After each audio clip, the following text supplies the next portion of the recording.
परमहंस श्री पुंडलिक बाबा ट्रस्टच्या वतीने आयोजित परमहंस पुंडलिक बाबा जयंती स्थापना महोत्सव मोठ्या उत्साहात साजरा करण्यात आला।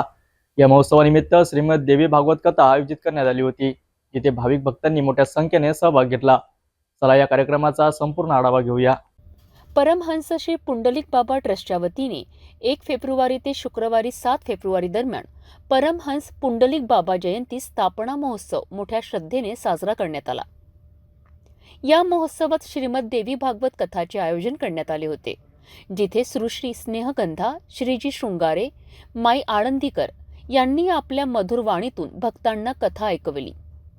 7 फेब्रुवारी रोजी काल्याचे कीर्तन आणि महाप्रसाद आयोजित करण्यात आला, ज्यामध्ये परिसरातील हजारो भक्तांनी महाप्रसादाचा लाभ घेतला।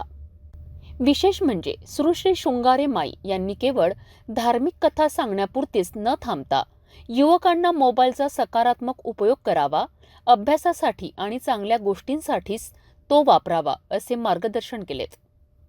कामाला प्यायला देतात। भगवंत म्हटले असं का, उद्यापासून तुम्ही सर्वांनी माझ्या सोबत या, मी तुम्हाला पोटभर खायला देईन। पण कृष्णा, तुझी आई तुला मारेल ना। अरे मी कुठं म्हणालो माझ्या घरचं देणार आहे, तुमच्याच घरचं चोरी करून तुम्हाला देणार आहे। म्हणून भगवंताने नवनीत चोर मंडळाची त्या ठिकाणी स्थापना केली आणि त्या मंडळाचे अध्यक्ष झाले भगवान परमात्मा। बाकीचे उपाध्यक्ष झाले, काही सचिव झाले, काही सदस्य झाले, कमिटी तयार झाली। दुसऱ्या दिवसापासून भगवान परमात्म्याने बालगोपालांना घेऊन, लहान लहान गोपाळांना घेऊन खोड्या करायला सुरुवात